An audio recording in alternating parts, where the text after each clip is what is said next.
Призер турнира «Юность России», который проходил недавно в Ставрополе, Хамзат Цуцаев из Сунжи, сегодня сошелся на ринге с Вахой Аушевым.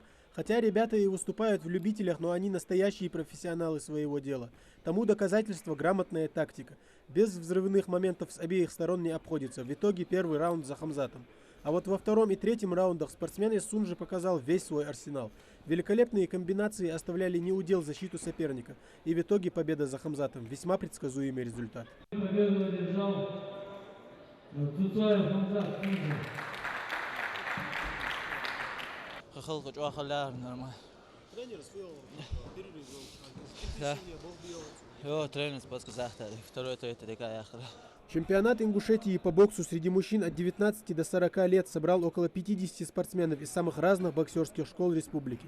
Доказать, что именно они достойны представлять Ингушетию на любых соревнованиях – вот задача спортсменов.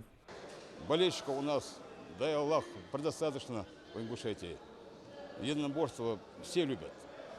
Но будут достойные призы будут. И самое главное, у них будет право выступать на чемпионате СКФО, представлять на Северо-Кавказском федеральном округе, представлять свою республику. Вот это самая большая честь. А вот во втором поединке этого вечера все было не столь однозначно. Ахмед Булгучев против Магомеда Тимурзиева из Сунжи. Если первый и второй раунд остались за спортсменом из Малгобека, то в третьем Магомед сумел дважды отправить соперника в нокдаун.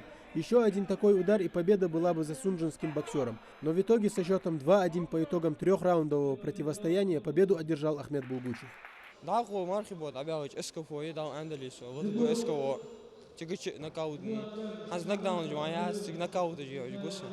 Не менее зрелищным и захватывающим выдался бой между Джабраилом Нальгиевым и Магомедом Миржоевым. У обоих хороший размах рук и отличная техника. Но уже к середине первого раунда стало ясно, что первым номером боксирует Магомед Миржоев. Минимум риска, максимум дивидендов из простых и легких на первый взгляд ударов. Тактика действенная, и именно этот подход помог Магомеду одержать зрелищную победу. Тренер Захар Хахаур выносливость так из Бобабрас. Там ошир пера 64 литра. Тогда алхамдулилlah дикчакаур. Нормально бой хани. Кадун хамдается свой выносливость Бобра. Нормально будет ехать бой. Сегодня только первый день чемпионата, впереди еще 3 соревновательных дня, а это значит, что у спортсменов будет время отдохнуть, а зрителям обеспечено красивое и зрелищное шоу. Тамерлан Хамхоев, Магомед Русханов, Новости 24.